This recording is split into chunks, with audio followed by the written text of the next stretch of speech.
Quelles sont les questions taboues? La sclérose en plaques est-elle une maladie mortelle?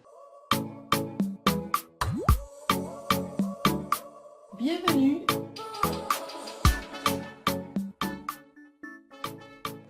Non.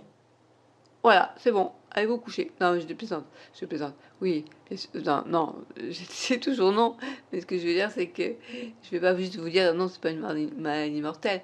Dans la plupart des cas, ce n'est pas une maladie mortelle. Mais il peut y avoir des cas très sévères de sclérose en plaques. Et indirectement, la sclérose en plaques oui, peut être mortelle. C'est notamment le cas si vous faites des fausses routes, si vous avez des infections opportunistes suite à des traitements pour enrayer la maladie. Bref, ce qu'on dit, c'est que principalement, majoritairement, la maladie n'est pas mortelle, mais dans des cas très rares, ça peut l'être. Quand je vous parle des fausses routes qui peuvent conduire à la mort, je parle de fausses routes vraiment très importantes et c'est des cas assez rares. Hein, et en plus, bon, c'est donc une mortalité indirecte à la sclérose en plaques. C'est pas directement lié à la maladie, c'est de manière indirecte. Et pour des personnes qui sont vraiment dans un état très, très sévère,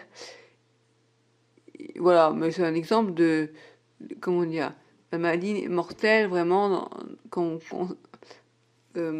pas directement, voilà, c'est pas la maladie qui tue, c'est de manière indirecte. Et la plupart du temps, la plupart des gens, on se coltine la maladie pendant des années. Et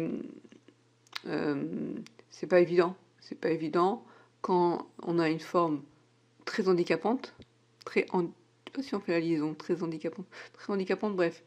Il y a des personnes qui ont vraiment un handicap sévère et d'autres qui n'en ont pas. Hein, ça arrive qu'il y ait des formes bénignes ou très légères. Donc il ne faut pas vous dire parce que j'ai une sclérose en plaques, ma vie est foutue. Voilà. Donc en fait, on dit que les personnes atteintes de sclérose en plaques ont une espérance de vie proche de celle de la population générale. Et que ce n'est pas une maladie qui fait mourir. Qu'elle va réduire un petit peu l'espérance de vie en moyenne, et ça ce sont des études qui existent, et c'était le professeur Lubezki qui l'avait indiqué lors de l'émission Allo Docteur, dans laquelle j'avais fait partie. J'étais allée à France 5 témoigner en tant que patiente, et elle avait été le médecin qui avait expliqué ça. Donc on avait répondu à des questions taboues, et notamment la question de la maladie mortelle. Elle disait que l'espérance de vie et dans l'ensemble des patients atteints de sclérose en plaques est inférieure de 6 à 7 ans à la moyenne de la population générale. Mais qu'en fait, il faut tenir compte des cas très graves. En fait, il existe des formes sévères de sclérose en plaques où la maladie est très agressive et elle évolue très rapidement, avec parfois une démence, dépendance assez importante.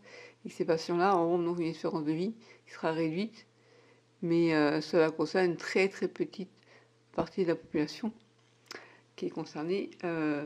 Donc c'est vrai que grâce au traitement de fond, c'est ce qu'elle dit, hein, et bien depuis une quinzaine d'années, ça permet aux patients de vivre avec une longévité tout à fait égale. Et donc d'où l'intérêt de prendre en charge de manière thérapeutique les patients le plus rapidement possible. Après ça, c'est vrai que c'est comme ça reste très variable, parce qu'il y a des formes qui vont rester bénignes, même sans traitement de fond, hein, pendant 20 ans, 16 ans, ouais, je ne sais plus combien de temps je suis restée sans traitement de fond, j'étais encore debout, après 20 ans. Et puis un jour, ça s'est mis en phase progressive. Donc on n'est jamais sûr, c'est une maladie très sournoise.